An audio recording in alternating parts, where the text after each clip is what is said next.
Hai, Assalamualaikum. Jom hari ni Mama nak share gulai kambing cara Mama.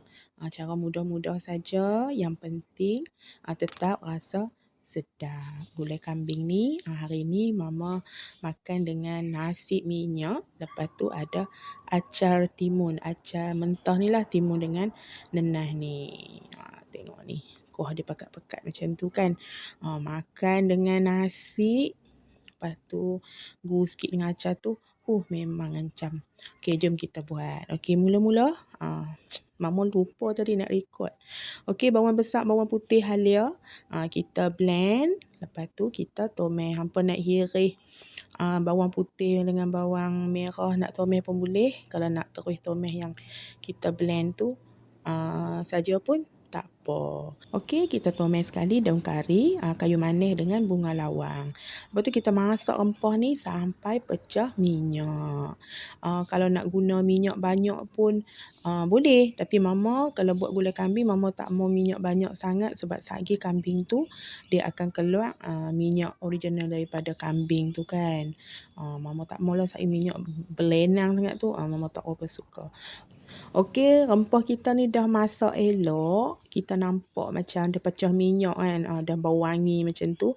Bau maung daripada bawang semua tu dah hilang. Kita boleh masukkan kambing.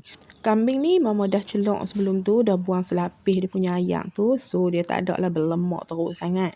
Okey, kita masukkan dalam rempah. Lepas tu kita kacau. Kita bagilah kambing ni. Dia bagi apa tu bersalut dengan rempah elok macam tu. Lepas tu boleh kita masukkan dia punya ayak. Okey, ayak ni kita buhlah banyak sikit sebab kita nak bagi kambing ni lembut. Kalau nak pakai pressure cooker pun tak ada masalah. Okey, lepas tu Mama terus masukkan kerisik. Ni kerisik buat sendiri. Okey, lepas tu kita masukkan santan. Mama pakai santan fresh yang telah di-frozenkan. Lepas tu perisakan dengan perisa. Letak sedikit garam. Jangan sedikit sangat. Lagi tak masin pula. Lepas tu kita masaklah sampai kambing kita ni lembut. Lepas tu kita pun nampak kuah dia pun dah menyusut. Okey, lepas tu kambing dah lembut. Tapi jangan terlalu lembut sangat tau. Baru kita masukkan kita punya kentang. Lepas tu kita masak lagi sampai kentang empuk. Lepas tu sampai kambing kita jadi lembut elok lah.